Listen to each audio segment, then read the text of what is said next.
کیوں جب بھی ہم نے دیکھا، ہم قائد کے پاکستان کی بات کرتے ہیں، ہم پروگریس پاکستان کی بات کرتے ہیں، ہم نے دیکھا پہلے جو ایجادات ہیں، جتنی چیزیں مسلمانوں نے کی، the Muslim community has done it، لیکن ناؤ اب ہم دیکھتے ہیں کہ ہم دور دور تک کیوں یہ شفٹ کیوں آ رہا تھا. اور وہ یہ بات بھی کر رہے تھے کہ 1900 صدی کے بعد جتنی بھی ایجادات آئی ہیں وہ نیگیٹو کانوٹیشن میں لوگوں نے زیادہ یوز کیے رات دن انہوں نے پازیٹیو میں یوز نہیں کیا. سو یہ دو شفٹ کہ ایک تو انوویٹرز چینج ہو گئے، پہلے ہم بناتے تھے وہ چینج ہو گئے، دوسرا پازیٹیو کی جگہ نیگیٹو اس کا یوزیج آ گیا. ایم ایس علی صاحب، what is your point on that? دیکھیں، جب آپ نے بغداد کی لائبریریوں سے کتابیں اٹھا کے نکال کے اور اس کو دریائے دجلہ میں اور دریائے فرات میں پھینک دیا تو پھر ایسے ہی زوال آنا تھا.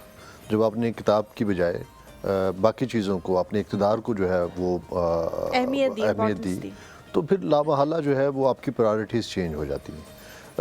دیکھیں، کوئی بھی ریاست جو ہے نا وہ فرد پہ کھڑی ہے، اور فرد کی عزت جو ہے وہ ریاست کو ہمیشہ سے مقدم ہونی چاہیے اور ہوتی آئی ہے، اور بڑے معاشروں میں ہمیشہ سے یہ رہا ہے. آپ بات کر رہے ہیں ابن الحسم کی، آپ بات کر رہے ہیں ابو علی سینا کی، آپ بات کر رہے ہیں ان بڑے ناموں کی جنہوں نے مسلمانوں کے اندر جو ہے وہ بڑی بڑی ایجادات کی، اور جن کی وجہ سے اس وقت کے حساب سے شاید آج آپ اس کو وہ نہ سمجھیں، یا آج کی سائنس شاید اس کو کچھ اس طرح سے پرائرٹی نہ دے، یا آج کے نوجوان اس کی اہمیت کو اس طرح سے ان کو ادراک نہیں ہے.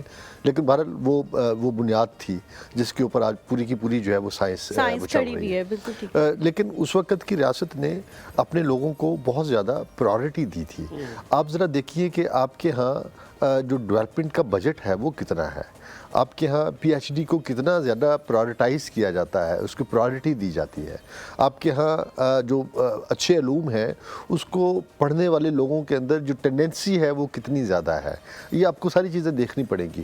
مجھے بتائیے، میں خلاف نہیں ہوں کہ اگر کوئی بندہ جو ہے وہ کسی مطلب کہ اقبالیات میں ہمیں ضرور کرنا چاہیے، پی ایچ ڈی بھی کرنا چاہیے، لیکن اس پی ایچ ڈی کے بعد ہم اقبال کو تو سمجھ لیں گے لیکن ہم شاید کب نہ بنا سکیں. تو ہمیں دیکھنا ہے کہ اس وقت ہماری ضرورت کیا ہے.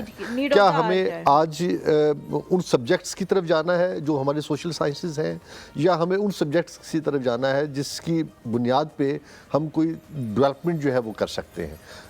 نہ ریاست کو اللہ کے کرم سے جو ہے وہ کوئی اس قسم کا ان کو ادراک ہے، نہ ان کی ضرورت ہے، نہ ہی لوگوں میں یہ چیز ہے.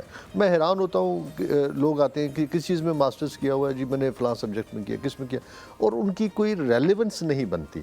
اب چونکہ ریلیونس نہیں ہے، ہمارے ہاں لوگوں کی رجحان ہی نہیں ہے. میں نے نہیں دیکھا کہ جس کو کہی کہ جی مجھے ہم تھوڑا سا ڈیپ ٹریک ہو گئے، لیکن اتنی کوئی پیاری آپ نے بات کر دی. اگر آپ اس کی پوری سی وی دیکھیں، آپ اس کے ایجوکیشنل کریڈینشلز دیکھیں، آپ کو لگے گا کہ ریلیونسی کہیں ہے ہی نہیں. میٹرک سائنس میں کر رہا ہے جی، اور پھر ایف ایس سی وہ کمپیوٹر میں کر رہا ہے، ہاں، اور پھر بی بی کرنے چلا گیا. نہیں، لیکن اس کی جو ریزن ہے نا وہ یہ ہے کہ جہاں جس تعداد میں نمبر آئے ادھر جدھر موقع ملا مڑ گئے. وہ کوئی نہیں بھیڑ چال ہے. نہیں، بھیڑ چال ہے. بھیڑ چال کیا ہوتی ہے؟ بھیڑ چال کو میں ایسے ایلیبوریٹ کروں گا کہ آپ ایک بہت بڑا باڑا ہے جہاں پہ بہت ساری بھیڑیں ہیں اور ایک چھوٹا سا رستہ ہے اور وہاں سے بھیڑ گزر رہی ہے اور آپ نے ایک رکاوٹ کھڑی کر دی ہے اور ساری بھیڑیں اس کو پھلانگ کے جا رہی ہیں. اچھا، تھوڑی دیر بعد آپ نے وہ ہٹا دی ہے تو اگلی بھیڑ پھر بھی پھلانگ کے جائے گی، حالانکہ وہ رکاوٹ نہیں ہے. لیکن آپ دیکھیں کہ اس ملک میں دیکھیں بھیڑ چال تب کریں گے نا اگر آپ کس کو ڈاکٹر بننے کا شوق نہیں، نمبر اچھا آ جائے وہ تو ضرور جائے گا. آتے ہی نہیں ہے. Other than these subjects. ایک ایشو اور ہے جو میں ایک منٹ میں اس کو ایک اور چیز جو بڑی امپورٹنٹ ہے.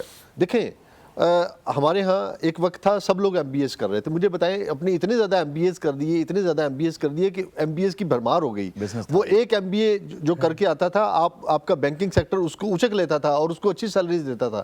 جب آپ نے ایم بی ایس کی بہتات کر دی تو وہ آپ کا ڈیمانڈ اینڈ سپلائی کا رول ہی سارے کا سارا جو ہے وہ اڑ گیا.